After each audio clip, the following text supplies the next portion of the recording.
Imagine a man everyone trusted with their kids, a hero in his community, teaching boys about life and responsibility.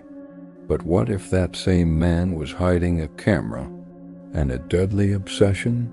This is the chilling story of Anatoly Slivko, the Boy Scout killer of the Soviet Union. In the heart of the USSR during the 1960s and 70s, where order and discipline were everything, Anatoly Slivko seemed like the perfect role model. Born in 1938, he was a disciplined, civic-minded guy who founded a youth motor club.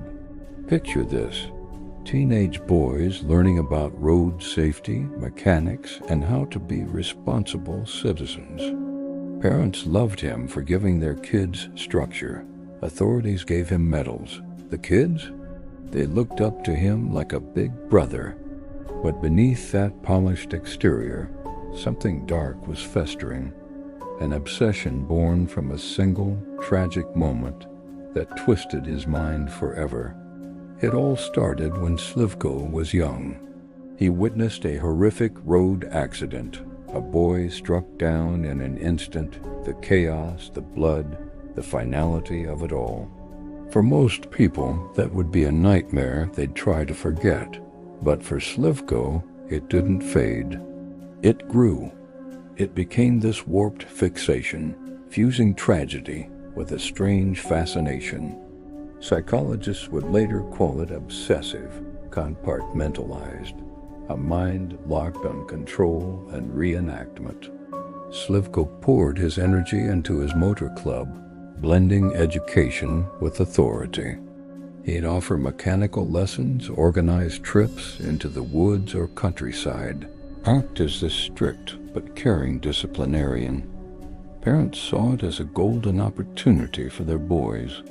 The kids saw adventure, fixing bikes, learning to drive safely, building skills. But Slivko? He saw potential subjects for his private rituals.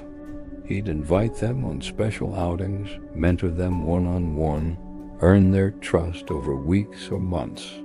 Then he'd stage these so-called experiments, framing them as safety demonstrations or endurance tests. "Let's practice what to do in an accident," he'd say.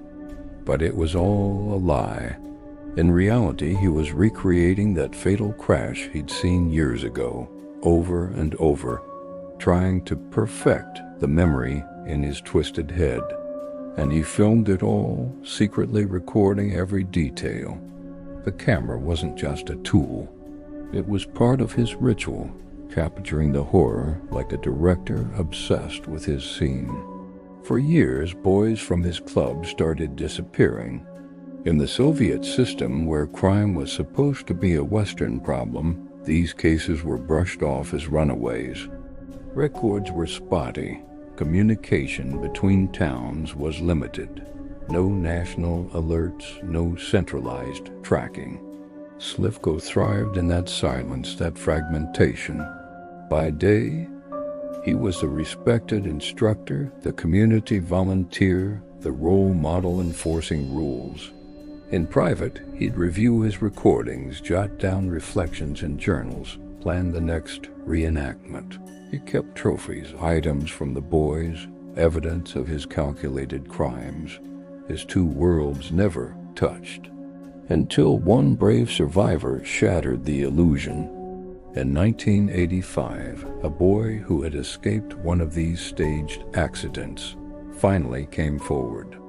His story sounded too unbelievable at first. A trusted leader doing this? But when police searched Slivko's home, they uncovered the nightmare. Hidden films showing the murders disguised as accidents. Detailed journals, physical evidence linking him to multiple victims. The scale hit investigators like a gut punch. Slivko confessed with his cold, clinical detachment, like he was describing a hobby. Experts pieced it together. His crimes were compulsive rituals rooted in that unresolved trauma turned sadistic. He wasn't after random thrills. He was chasing a memory he could never quite capture. Slivko weaponized trust, authority, and structure. He proved that the most dangerous predators don't lurk in alleys. They stand in front of classrooms, lead youth programs, wear respect like a uniform. And in a system that hid its flaws, he almost got away with it forever. Anatoly Slivko's story reminds us that evil doesn't always roar. Sometimes it whispers lessons and smiles while planning horror. In the end, one voice broke through the silence, exposing a predator who hid behind medals and morality. If this story captivated you, please hit the like button and subscribe to Fatal Truth for more rare international, true crime stories that history has tried to bury. Leave a comment. What twisted Slivko's mind? Turn on notifications. Some truths aren't meant to be revealed.